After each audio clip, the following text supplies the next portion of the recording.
It says the greatest evidence of the power of Christianity that can be presented to the world is a well-ordered, well-disciplined family. This will recommend the truth as nothing else can, for it is a living witness of its practical power upon the heart. That's the greatest evidence of the gospel, is a family. And that is really something that we have taken to heart, and we want to live this quote out, because we truly believe that it is the Lord that can use families to bring truth to the world.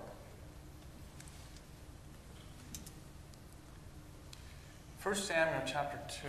I just wanted to, we're not going to read it, okay, but there's the quote, and just remember that quote. 1 Samuel chapter 2, verses 12 through 17. There's two particular verses there that we do have here on the screen. Number 12 is, now the sons of Eli were sons of Belial. And if you don't know what sons of Belial is, well, it's bolded right there. They knew not the Lord. That's really what it is.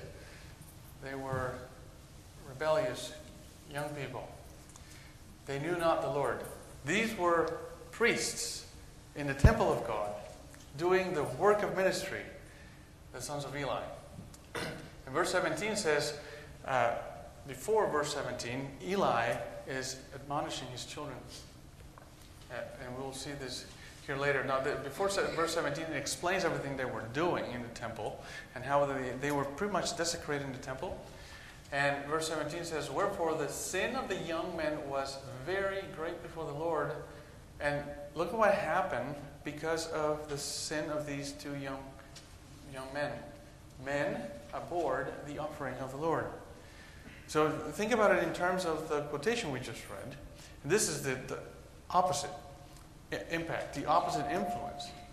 And people actually abhorred the truth. They abhorred the offering of the Lord. So Eli knew he had to deal with that. Now, these are young men now.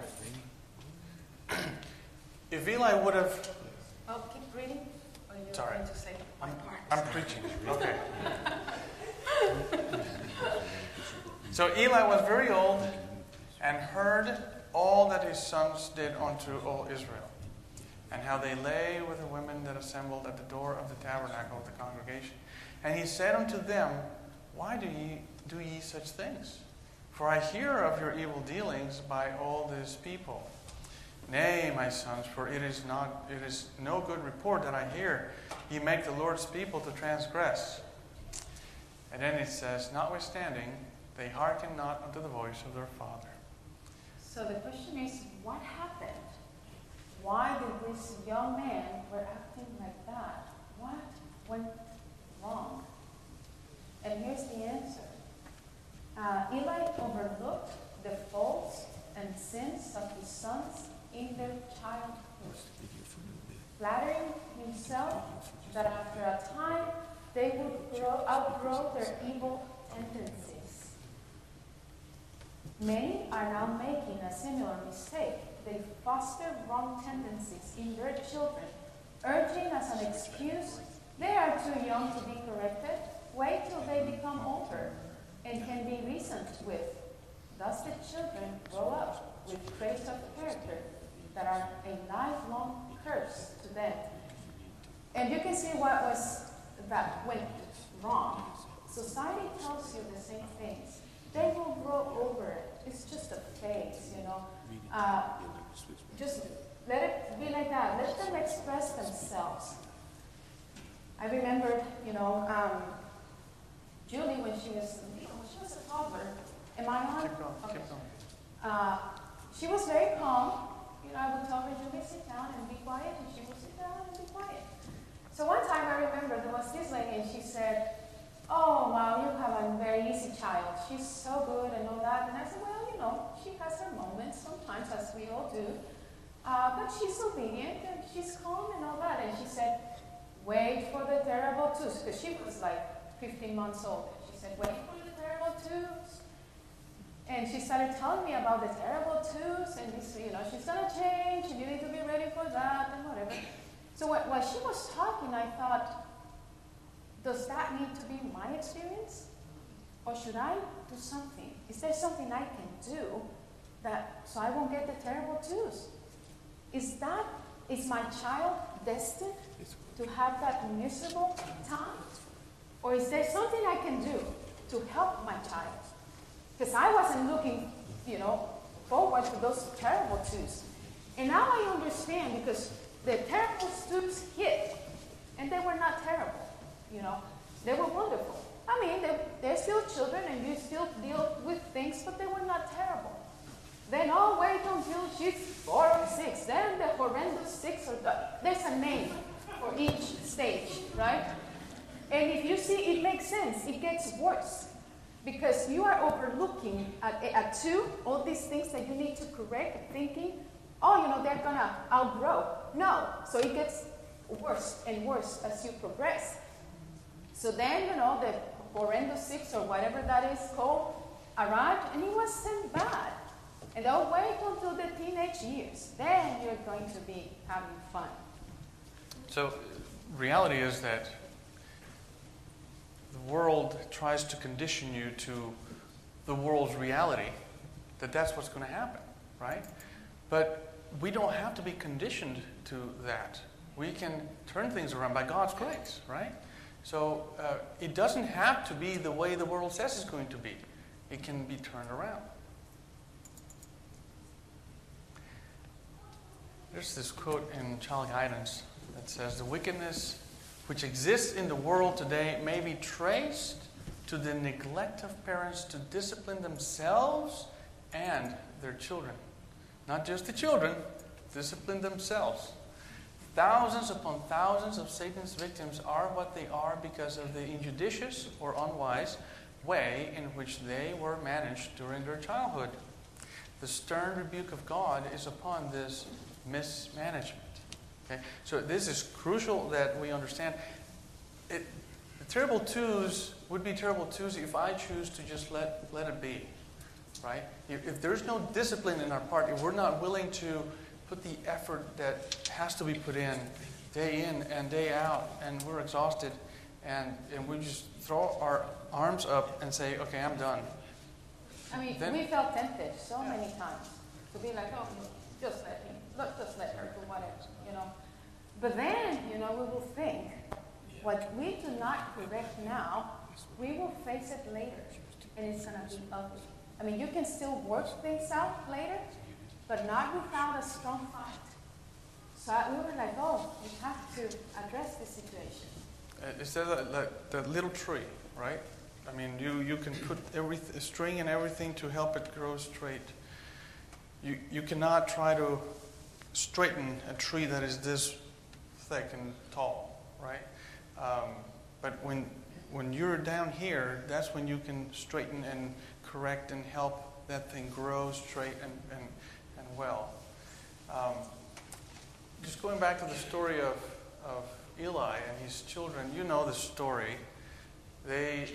These children were completely mismanaged, right? And you can read the way Eli was admonishing them. It's too late at that moment for these young people to listen to the father, right? And Eli should have actually taken them out of the temple. You will not minister and represent God if you're going to behave like this, right? Not just, please don't do that, or start 1, 2, Hophni, Phinehas, 1. No, we don't. That doesn't work. It has to be clear expectations, and that's how it should work. So Israel fled, it says here, before the Philistines, and there had been also great slaughter among the people. Hophni and Phinehas took the ark of God into the camp because physically the ark, they thought, if we bring the ark to the battle, then we will win. All right. Eli could endure all this, terrible as it was, for he had expected it. Hophni and Phinehas had died in that battle. But then the messenger told Eli, the ark of God is taken. A look of unutterable anguish passed over his countenance, and needless to say, when he heard that the ark was taken, not when his sons were killed, because he knew what was going to happen to his sons because they would just not listen. They were disobedient. But when he realized that the ark was taken, he falls off his chair and he dies. He broke his neck and he died. At that very moment, Phinehas' wife was delivering a child. And again, the same thing. She heard that her husband was dead. And she was in labor pain. She was pretty much dying as she was delivering this child. And as she also heard that the ark of God was taken by the Philistines, by God's enemies, she, in her dying moments, she named her son Ichabod, which means inglorious. And as she was dying, she said these words down here, "The glory is departed from Israel, for the ark of God is taken." So think about it in terms of glory being God's character. And we need to realize that, look at what happened to this family. It doesn't have to be that way. We want the glory of God, the character of God, to be imbued in our children, to be imbued in all of us as a home, as a family. And we don't want what happened to this family. And it's been prophesied. 2 Timothy 3, 1 through 5. This know also that in the last days perilous times shall come, for men shall be lovers of their own selves, covetous, boasters, proud, blasphemers, disobedient to parents, unthankful, unholy, without natural affection. All these are families described here. These are homes that are described here. Truce breakers, false accusers, incontinent, fierce, despisers of those that are good, traitors, heady, high-minded, lovers of pleasure, more than lovers of God, having a form of godliness. There are families that have a form of godliness, but they deny the power by their lives. They're not saying, I don't want the power. The way they live denies the power of God to transform, to have the image of God restored in them. So it's prophesied about today. The home impacts society. The elevation or deterioration of the future of society will be determined by the manners and morals of the youth growing up around us. As the youth are educated and as their characters are molded in their childhood to virtues, habits, self-control, and temperance, so will their influence be upon society. What is the influence now upon society of our young people? If they are left unenlightened and uncontrolled, and as the result become self-willed, intemperate in appetite and passion, so will be their future influence in molding society. The company which the young now keep, the habits they now form, and the principles they now adopt are the index to the state of society for the years to come. One time, I took the children to their dental clinic, and we were having turns. I would go first, and then Julie, and then Daniel. When the lady was over, she asked me, "Are you homeschooling?" And I said, "Yes." And you always think on what did they do, So I said, "Yes, I am." And she said, "Well, I realized you were homeschooled." She said, "By the way they behaved while I was cleaning their teeth." And I said, "Well, praise God for that." And then she said, "Keep having more children. We need, a better society." And I told her, "I cannot help with that." And she said, "I'll be praying that when my time comes to be in a nursing home, that your children can work there." Because she was telling me something. She said, "I cannot imagine some of the children that I see coming in this clinic. I cannot imagine them working in a nursing home helping me." I never thought about that. And I'm like, "Oh, wow." And she said, "I just can't imagine that." The way society has become, it is scary.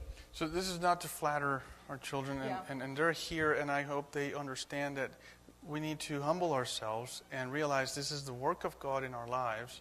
But these are stories that are of value for us because they're like little, the voice of God telling us, keep persevering, keep listening to me and walking with me. And I make sure I tell the children, because when they make these comments, the children are with me, and I said, do you realize that the way you behave today in this place, preach to this person?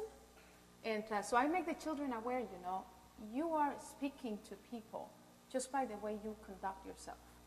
And it's for the glory of God. So I make them aware of that. Amen.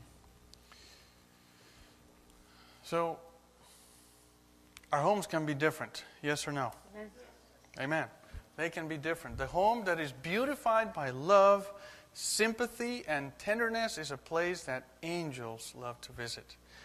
And where God is and a place where God is glorified. The influence of a carefully guarded Christian home in the years of childhood and youth is the surest safeguard against the corruptions of the world.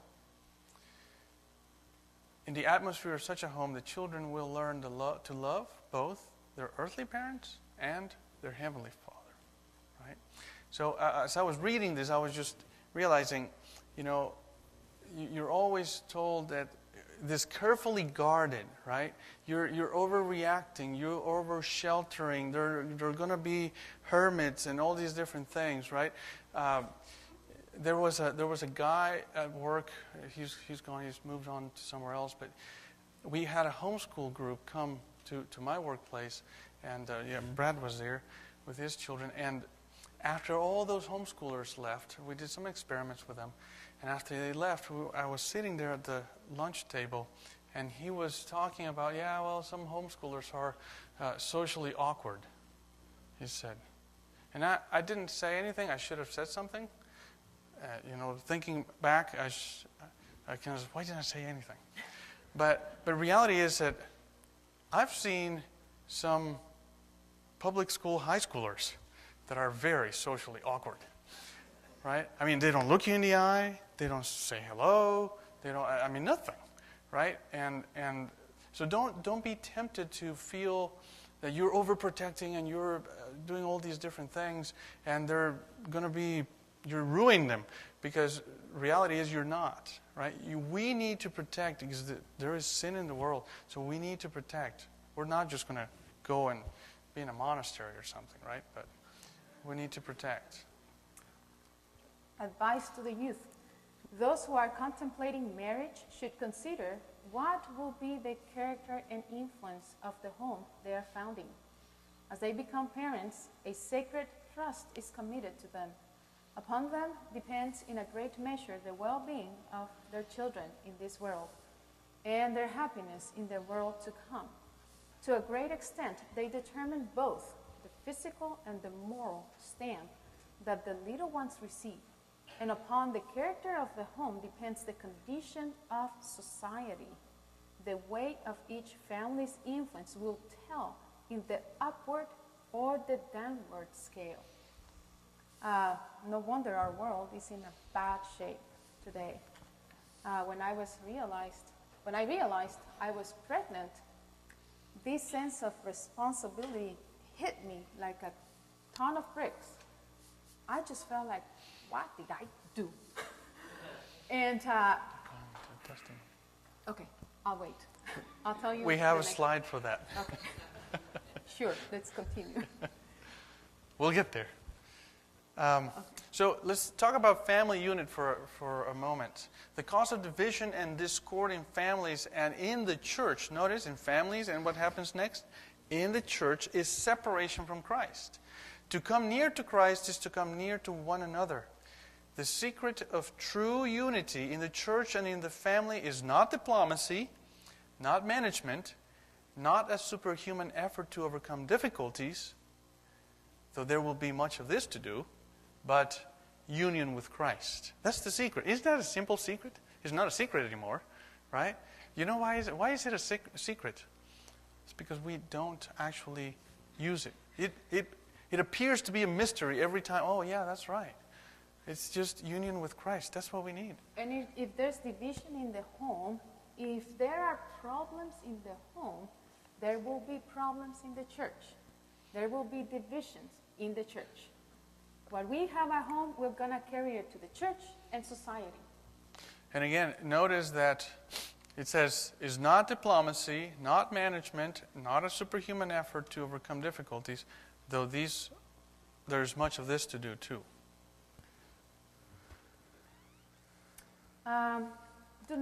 This is for parents, do not contradict each other in front of your children. That is very important. With Alfonso, we have had situations where, he thinks it's totally safe for the child to do something, and I think the child is going to die. And we have disagreements over that. That's where the diplomacy comes. So, but I don't jump and say, well, Alfonso, you're wrong, this isn't that and that, and Alfonso doesn't do that to me. We discuss it privately. Because, children are very smart, and they know which buttons to push. So we say, okay, let us discuss it with Daddy, and we'll tell you what we're going to do. We never contradict each other in front of the children. That's a no-no. If Alfonso says something and I don't agree, but he already said it, I pull him aside and I said, I respect what you said, I respect your decision and what you want to do. These are my concerns. And after that, he goes like, oh, I didn't think about that. Okay, so then reverse the decree. And so that's the way but never in front of the children, because, you make them lose respect for the parent. You're contradicting, and then the child, that he's happy or she's happy because they had caused this division, and now, if, they please mom, now mom can let them do whatever, and, so they're very smart. Children are very smart, and we need to avoid that. Never argue. Talk. Don't argue, don't yell. Talk with each other. Home is not about who scores the more points in an argument. Ask for permission to give your opinion and accept feedback. Is this for the children? Ask your permission? Well, it's for us too. I can say, well, can I say something? Right? Ask for permission, right? Do not play favorites. That is very important too. Teach siblings to love and respect each other and correct them when they mistreat each other. Act upon each situation, If the children are not being respectful to each other, treating each other badly, and I'm talking about words, sometimes there are fists, Physical. That shouldn't be allowed in the home. Julie and Daniel, they know. They must treat each other with respect. And what happens is that when you don't learn that, to treat your siblings with respect, when you push and kick and all that, and you treat your siblings that way, then you're going to treat everybody elsewhere the same way. You're going to be disrespectful to other children. You're going to be disrespectful even to adults.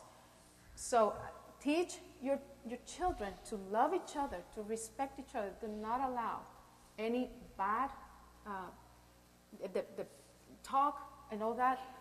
That shouldn't be allowed at home.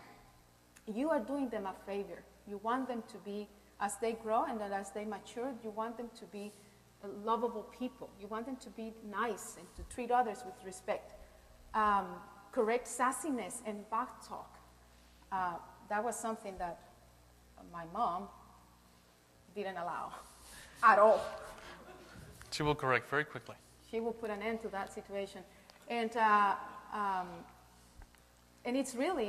it's not fun when you have a child and you say something about this and you say something about that. And so realize that, because what happens is that it grows. It's like a weed, right?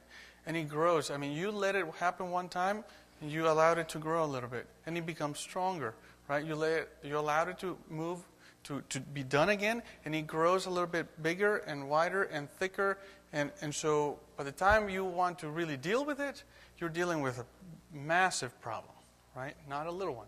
So that's why we say act upon each situation. Sometimes you don't have the time to act, but realize that if this is sinful, if this is going to cause problems in the future for the child and for the harmony of the home, I need to deal with it.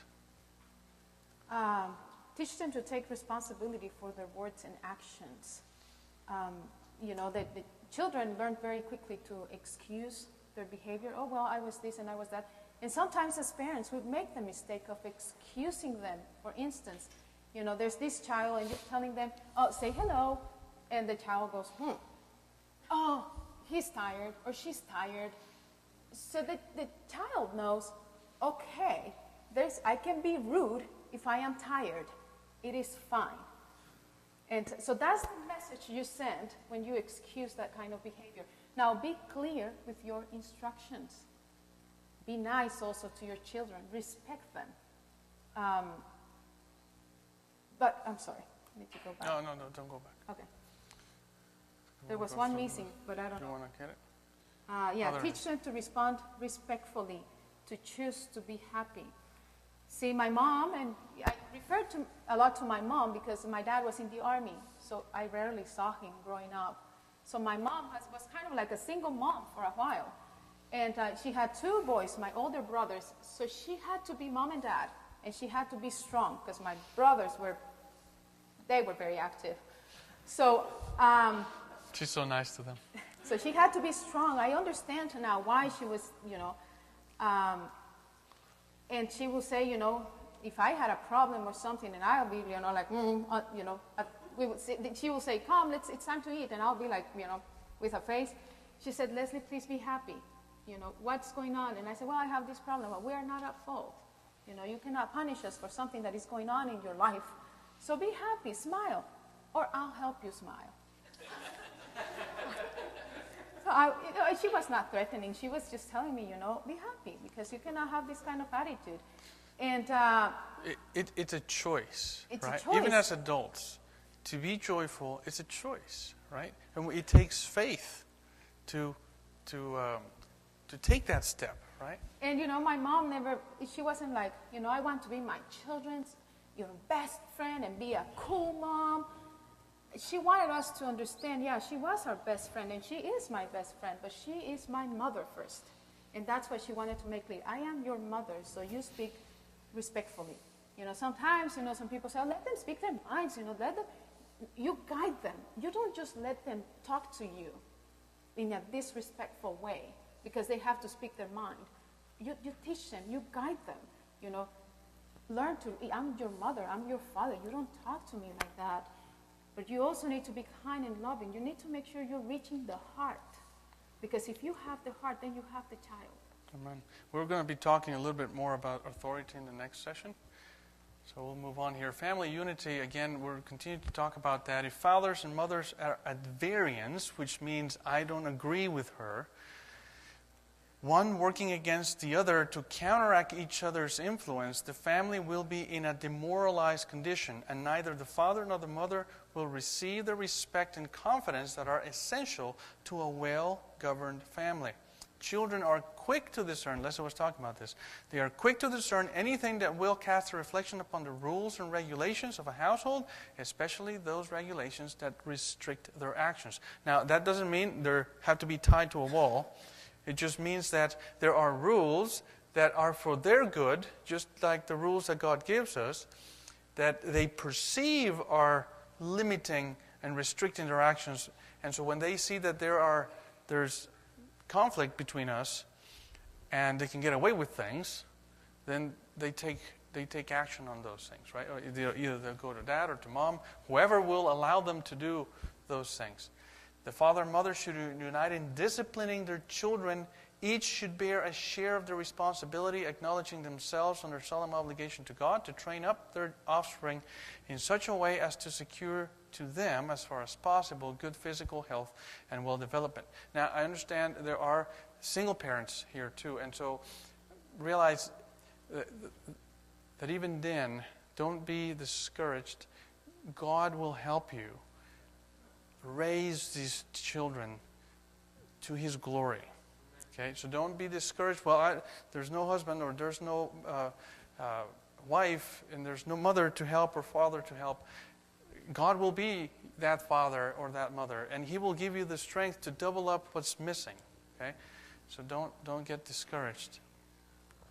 The first principle to guide the home. Many in the world have their affections on things that may be good in themselves, but their minds are satisfied with these things and do not seek the greater and higher good that Christ desires to give them. Now we must not rudely seek to deprive them of what they hold dear, Reveal to them the beauty and preciousness of truth. Lead them to behold Christ and his loveliness.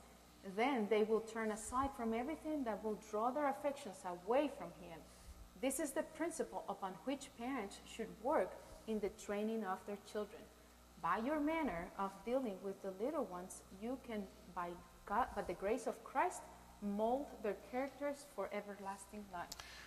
So when there is correction that needs to be applied, whichever way it's done, it needs to be such that it will help the child realize that they are allowing the enemy to destroy them.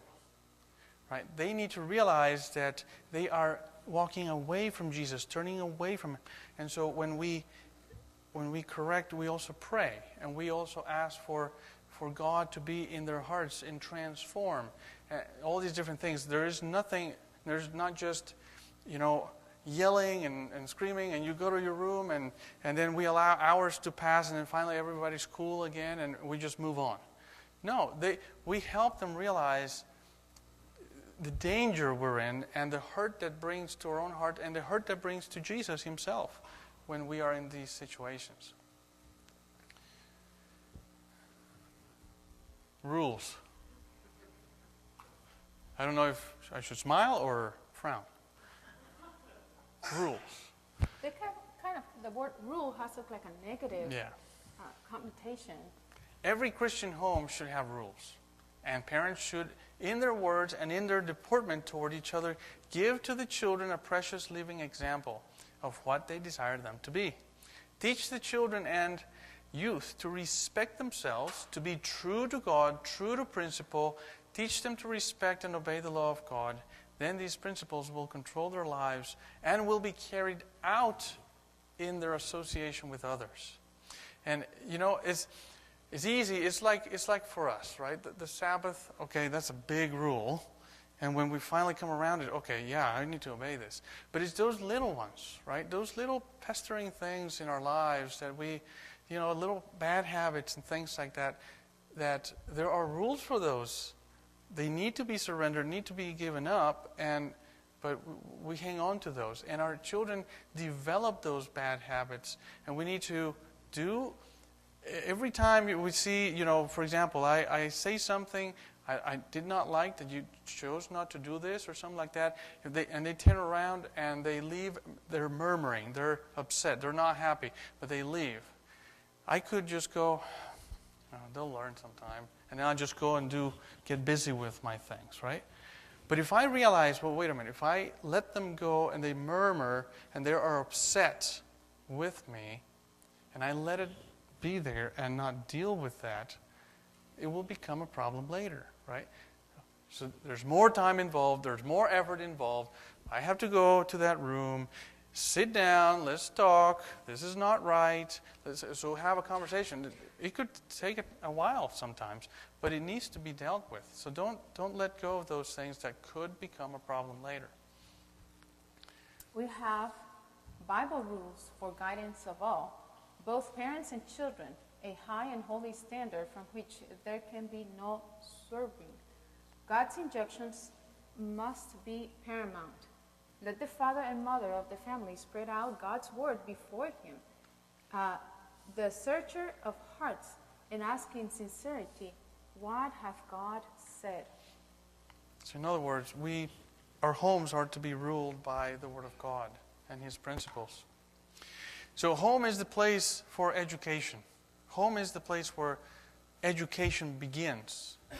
Children have claims which their parents should acknowledge and respect. They have a right to such an education and training as will make them useful, respected, and beloved members of society here, and give them a moral fitness for the society of the pure and holy hereafter. You see the goals there is just not to help them live. It is actually to fit them for heaven. The young should be taught that both their present and their future well-being depend to a great degree on the habits they form right now in childhood and youth. They should be early accustomed to submission, self-denial, and a regard for others' happiness.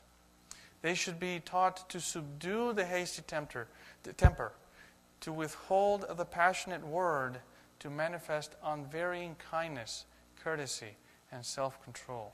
Yeah, when they were toddlers, and we were here in church, we usually sat back so I could, take them out as soon as possible without a lot of disruption.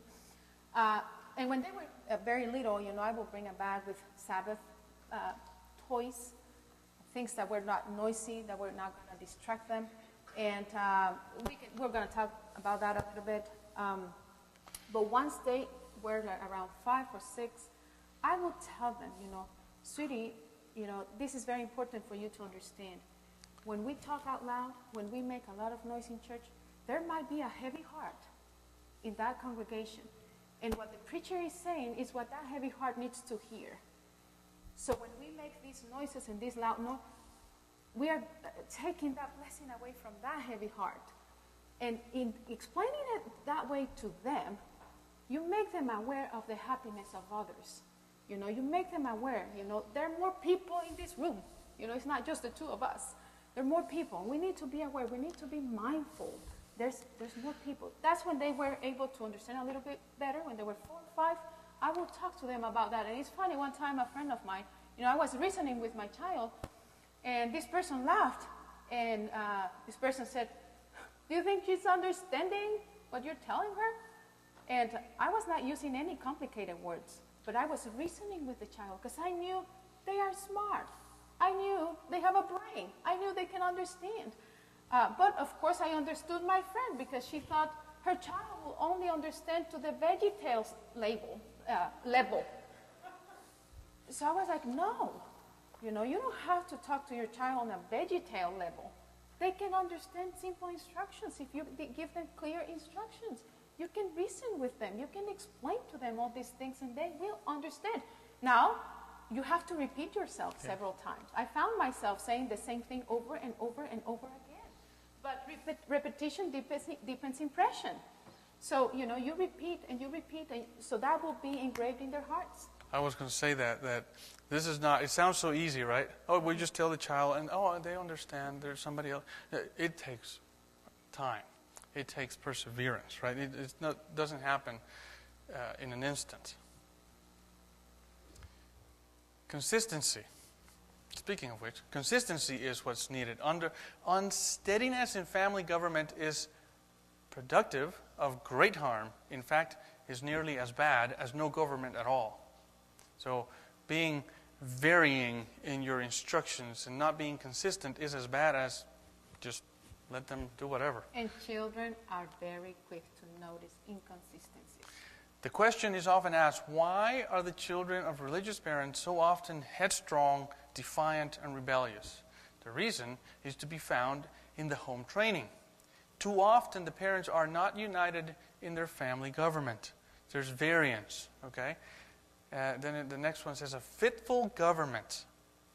How does that look like?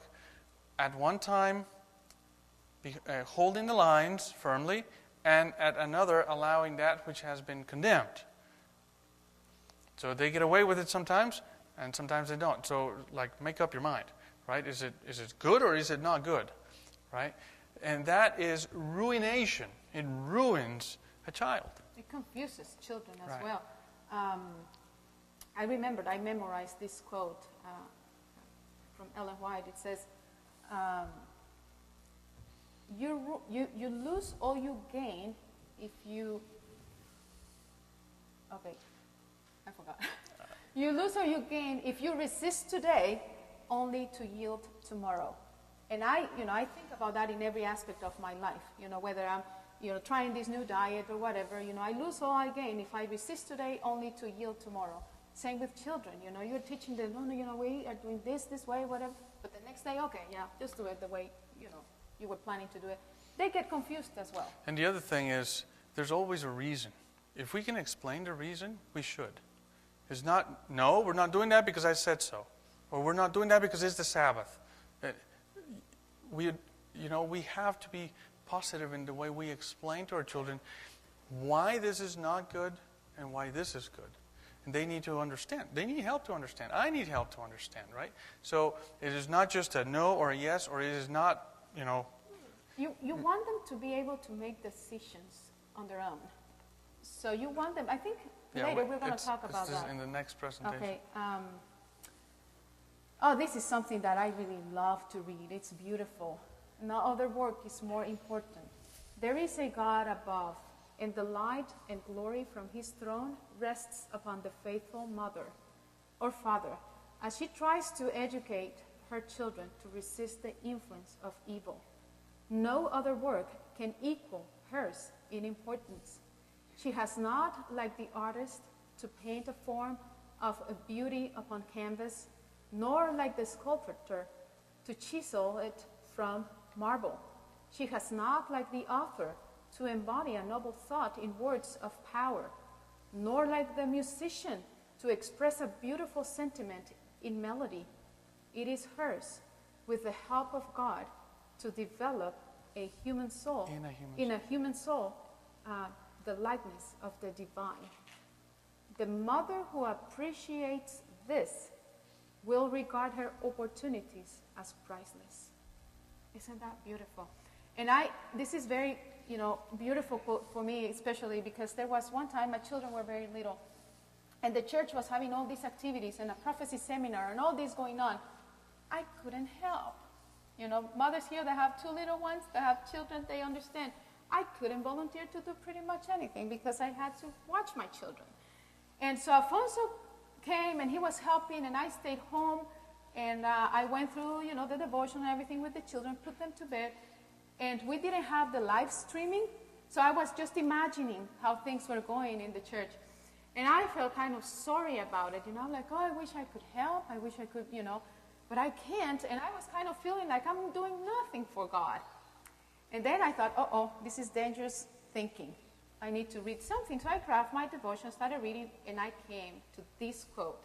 And then I realized what I'm doing is very important for the church. Amen. And for, society in general.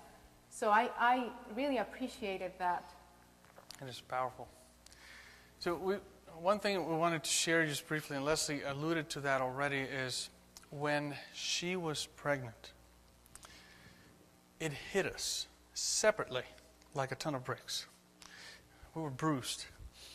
But she, in her own space, in her own time with God, and me in my own time with God, and it really hit me, how am I going to raise this child?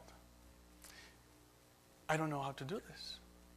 And we're going to get a little bit into that thinking in the next presentation, but it was an overwhelming sense of responsibility. And I didn't know that she was going through the same thing. And then eventually we talked about it, and it's like, really, I was feeling the same thing. How are we going to do this? I don't know. And it wasn't, I don't want to say scary, but it was just overwhelming. I don't know how to do this. But I know, the one thing I do know is that it is crucial that we do everything we can to get it right. It is crucial that we help these individuals, this little one that is being born unto us, to love Jesus Christ. And so we know the goal, but it's how do we do it? And God in His mercy was preparing us to, allowing our minds to be open to His input in how to lead them. So it was... And actually, I always think, that our children saved us. Because now if I wanted to teach them to do something or not to do something, I needed to lead by example. Mm-hmm. So if I say, okay, do this, I have to do it. If I want them to love God, I must love God first. If I want them to obey me, I must obey God. So they saved me. Because now, I had this responsibility. I needed to put my act together.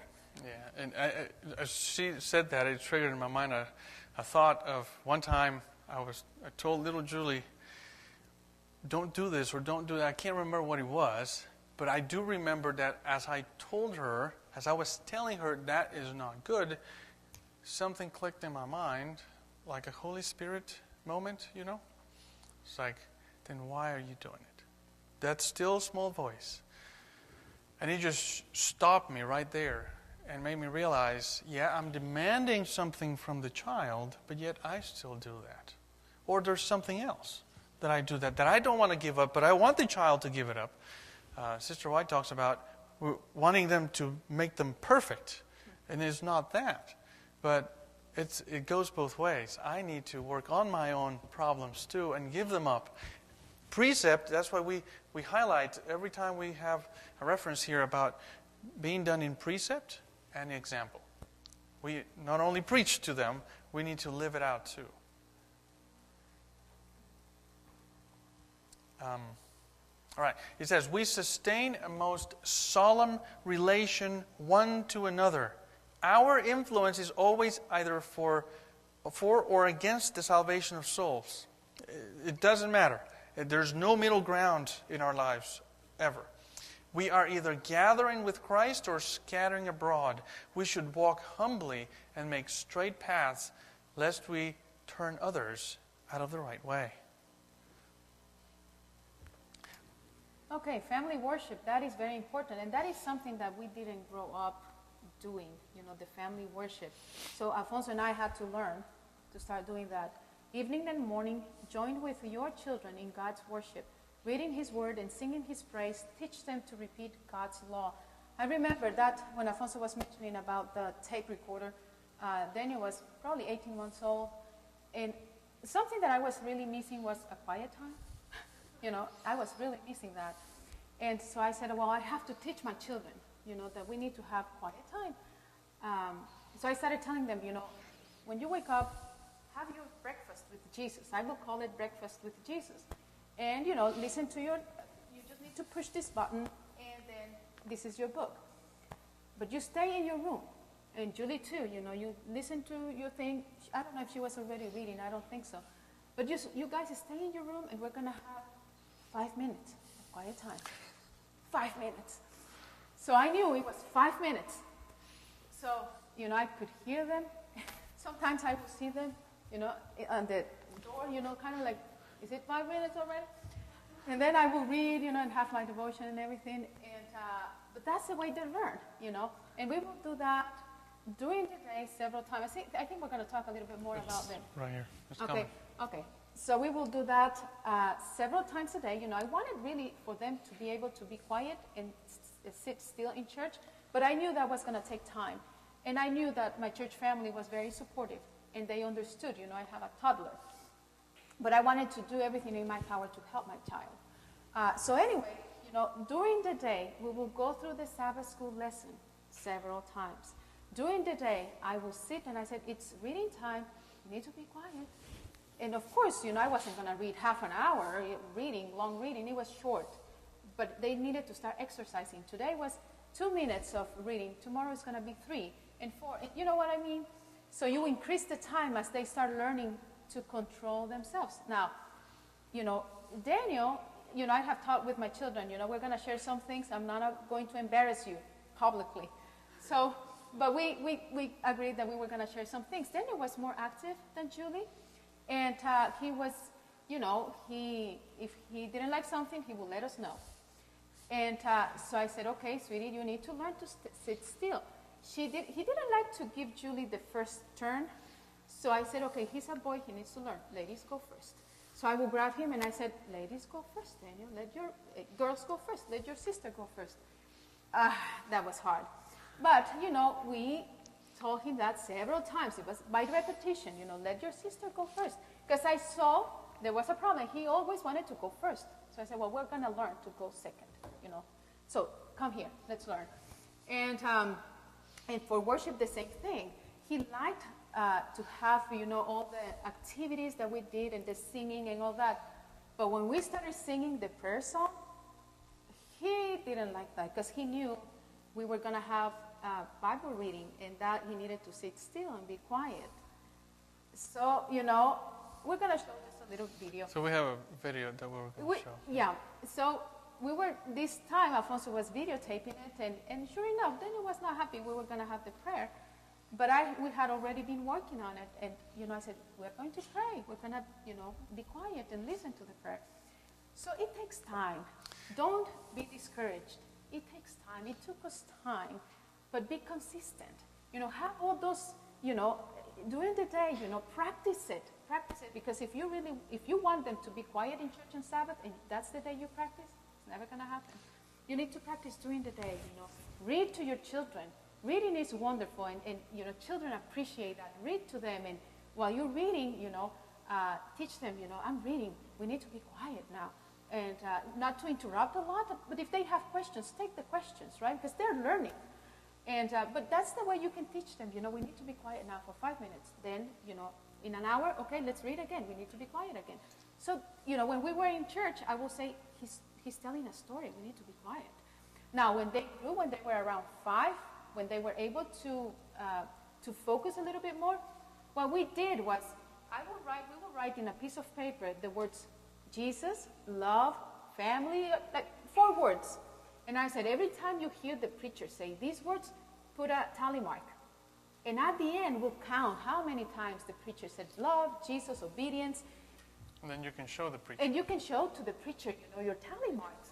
And so guess what? They will be like waiting, so they were paying attention. Now, before they could write or anything, I'll say, okay, if we hear the preacher saying Noah's Ark or Noah or something, let's make a drawing, draw. Children express themselves a lot drawing. So I wanted to encourage that in my children. So I said, okay, if this is Noah's Ark, or if he talks about Noah, draw an ark and animals. So that will keep them, interested. What is he talking about? Oh, he's talking about the second coming. And Daniel will, draw, Jesus coming in the clouds. And by the end of when the preacher was over, they will give the drawing to the preacher. And so that kept them busy, So as they grow, you start using different methods that when they were very little. When they were very little, I brought enough stuff to keep them busy for 45 minutes. If the preacher went longer, I was like, your fault. So the second bullet item there is very important too. Let the seasons of family worship be short and spirited. Do not let your children or any member of your family dread them because of their tediousness or lack of interest. When a long chapter is read and explained and a long prayer offered, this precious service becomes wearisome, and it is a relief when it is over. And so we will say, finish before they sin, or their sin will be on your head because you're taking too much time. Okay. So, but we need to remember. Let's make it a happy time. Teach them. This is the happiest moment of the whole day. Okay. So we have a video here that we want to show to you. Is it there? I think so, maybe. There it is.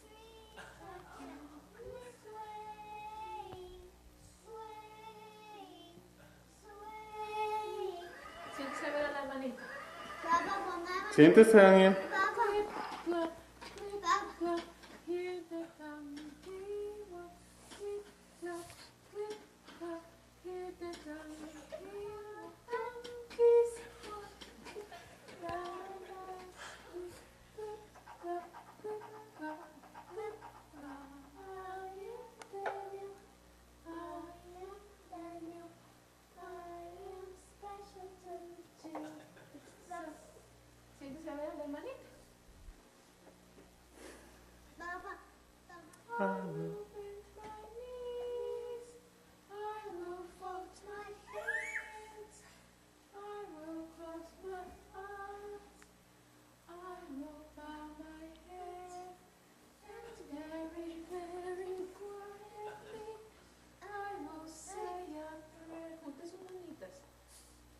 Junte las manitas. Gracias, Jesús, por este día. Gracias por tu amor y misericordia. Te pedimos que seas con Judy, con Daniel, con Papito, con los abuelitos, los primos y los tíos. Bendice este devocional y que todo sea para tu honra y tu gloria. Amén. Sneaking along behind the sheep. When the path led into a valley, the wolf, with a snarl and a leap, rushed at the flock of 100 sheep. The wolf's plan was to scatter the sheep, then chase a ewe or a lamb back up the valley toward his wolf cave, far away from the shepherd. and the shepherd stopped staggering. This was every day. So this is Several Sabbath school. So really what we did was the songs of Sabbath school, we'll sing them every day during the week. Every day. But it was our worship time. And as you can tell, Leslie's continually pulling and bringing him back, right? So it wasn't And like... I don't know if you noticed, he didn't want to pray. He didn't want the fun to end, right? And he went and grabbed toys. Because as long as he's busy with something else, he can forget we're praying. So I knew, those toys, he needs to learn. Put them away. Fold your hands. We're going to pray.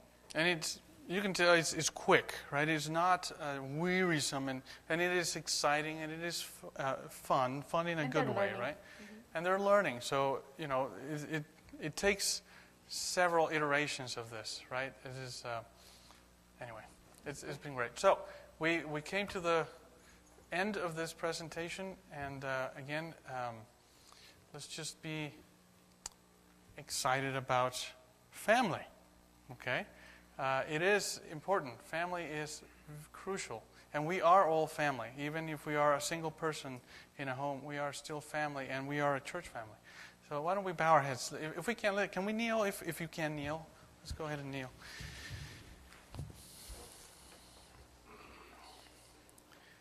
Father in heaven, we are again thankful for the lessons we receive and the time of sharing and truly missionary work, Father, reaching the hearts of our children. It is a very important work, and we thank you that by your grace, by your power, the power of your word, and the aid of your Spirit, we can be successful, Father. We're still growing, we're still learning. There are many mistakes that we make every day, and we are thankful that you are with us, you are patient, you are loving, and you help us through each of these moments. Please, Father, bless each family here represented. May we be a light to this community. May our union with you bring union in our homes and in the church is our prayer. In Jesus' name, amen.